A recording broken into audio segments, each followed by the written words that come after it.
ओडिशा रे बीजेपी सरकार एबे 1 वर्ष पूरण करिछि। एही 1 वर्ष मध्यरे राज्यर उन्नति रे बड़ बड़ परिवर्तन देखिबाकू मिलिछि। मुख्यमंत्री मोहन चरण माझीଙ୍କ नेतृत्व रे कृषक उन्नति, युवा नियुक्ति, स्वास्थ्य, शिक्षा और नारी सशक्तिकरण रे गुरुत्वपूर्ण पदक्षेप ग्रहण करा जायछि। उत्कर्ष ओडिशा प्रकल्प द्वारा लक्षाधिक युवकों को नियुक्ति देबा लक्ष्य निर्धारण करा जायछि। कृषकों उत्पादन 2 गुण करिबारे सहयोग दिया जायछि। स्वास्थ्य विभाग रे आयुष्मान भारत और गोपबंधु योजना माध्यम रे हजार हजार लोक परिचालित होउछन्ति। सुभद्रा योजना माध्यम रे अनेक महिला लक्षपति दिगरे परिणत होई सारिलेनी। तेबे एही 1 वर्ष राज्य उन्नति रे एक नुआ अध्याय आरंभ करिछि एवं आगामी दिन रे ओडिशा को नुआ उच्चता को नेबा पाई बीजेपी सरकार संकल्पबद्ध बोली कुहा जायछि। एने कोन कहउचंती जनता देखंतु। मते मु भाबुजी ओडिशा रो प्रति जनसाधारण चाहेगी बसतले केबे बीजेपी सरकार आसीबो, राज्य रो उन्नति हेबो। आ जो पूर्व सरकार जो 24 वर्ष जो दुर्नीतिग्रस्त सरकार हटिबो, लोकंर दुख दुर्दशा जीव यही सब लोक चाहेकी बसते संगे भगवान आशीर्वाद थिला, जगन्नाथ आशीर्वाद थिला, सरकार परिवर्तन हो सरकार आसी। सरकार आसबार खूब बहुत कम समय बृहत योजना गुड़ा जो 4टी मुख्य मुख्य जो 4टी प्रथम सफल श्रीमंदिर 4 द्वार खोलिया, कर्पस फंड करवा 500 कोटी टका कर्पस फंड खोलिया, जो कृषक मान भाई मान उन्नति एमएसपी जो 31 टका वृद्धि करवा, आयुष्मान योजना लागू करवा, सुभद्रा योजना लागू करवा ओडिशा रे ये सब बड़ सबुठ बृहत मान ओडिशा स्वार्थ सब सरकार योजना भेटी देइछन। वर्तमान सरकार आहरी लोकंर केबे उन्नति हेबो, प्रति जिला स्तर रे मेडिकल कॉलेज प्लस मेडिकल जो नाही सेठी करछनी। जो बर्तमान जो अन्याय दुर्नीति बढ़ी जाइथिला, लोक थाना गले एफआईआर पुलिस वाला रखु नथिले, बर्तमान तार घर परिवर्तन बहुत परिवर्तन होइछि। लोक माने शांति जाई गोटे एफआईआर दउछन, ताकर इमिडिएटली तांको दुख सुना जाउछि। ए सरकार बड़ उपलब्धि। पूर्व सरकार तो लोक माने थाना को कौन ऑफिस की जेकोसी कार्यक्रम जीवा भी साहस कर कारण सेठी गले से माने सब अपदस्थ होते तेणु न्याय मिल नाला। बर्तमान तुरंत न्याय सरकार देइछन्ती।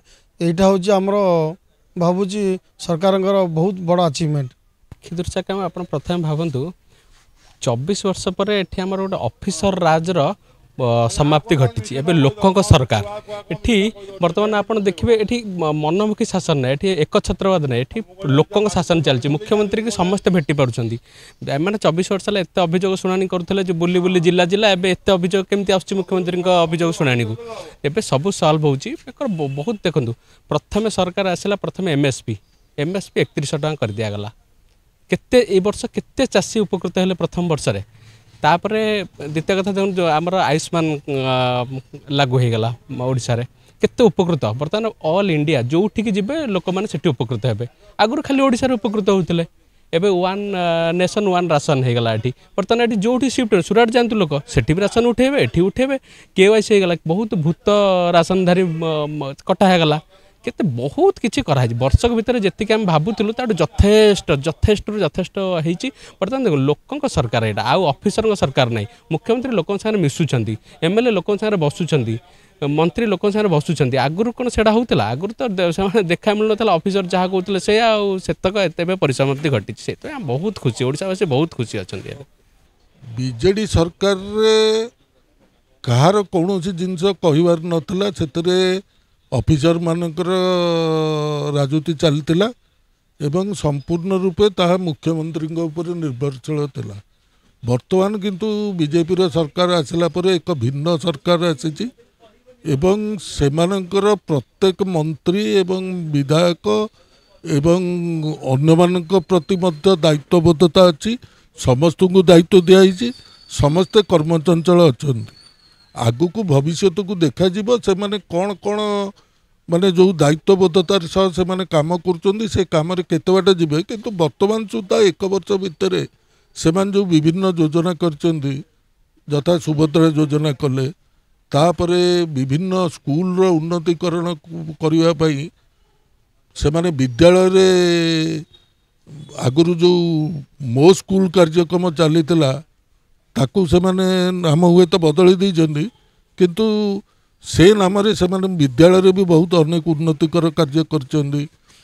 ପିଲାମାନଙ୍କ ପାଇଁ ସୁଷମ ଖାଦ୍ୟରେ ସେଥିରେ ବୃଦ୍ଧି କରିଛନ୍ତି, ଭତ୍ତାରେ ବୃଦ୍ଧି କରିଛନ୍ତି, ବିଭିନ୍ନ ବାର୍ଦ୍ଧକ୍ୟ ଭତ୍ତା ଏଥିରେ ବୃଦ୍ଧି କରିଛନ୍ତି ଏବଂ ଅର୍ଥନୀତିକୁ ସୁବନ୍ଦୋବସ୍ତ କରିବା ପାଇଁ ସେମାନେ ଅନେକ ଗୁଡ଼ିଏ କାମ କରୁଛନ୍ତି। ଯାହା ଯେ ବ୍ୟାଙ୍କର ମୁଁ କହିବି ଯେ ଅର୍ଥନୀତିର ସୁଦୃଢ଼ୀକରଣ ପାଇଁ ସେମାନେ ଅନେକ ଗୁଡ଼ାଏ ପଦକ୍ଷେପ ନେଇଛନ୍ତି। ଅବଶ୍ୟ ବର୍ଷେ ବହୁତ କମ୍ ସମୟ, ଆଗକୁ ଦେଖାଯିବ ସେଇ ଯେଉଁ ପଦକ୍ଷେପ ସେମାନେ ନେଇଛନ୍ତି ସେଥିରେ ଅର୍ଥନୀତିର କ'ଣ ହେବ। କିନ୍ତୁ ଯେହେତୁ ଏକ ଡବଲ ଇଞ୍ଜିନ୍ ସରକାର ଏବଂ ଦେଶରେ ଶ୍ରୀଯୁକ୍ତ ନରେନ୍ଦ୍ର ଦାସ ଦାମୋଦର ମୋଦିଙ୍କର ଶାସନ ଚାଲିଛି ଏବଂ ଦେଖାଯାଇଛି ଯେ ତାଙ୍କ ପିରିୟଡ଼ରେ ଅର୍ଥନୀତି ସୁଦୃଢ଼ ହୋଇକି ବର୍ତ୍ତମାନ ଆସି ଦେଶ ଚତୁର୍ଥ ସ୍ଥାନରେ ପହଞ୍ଚିଲାଣି।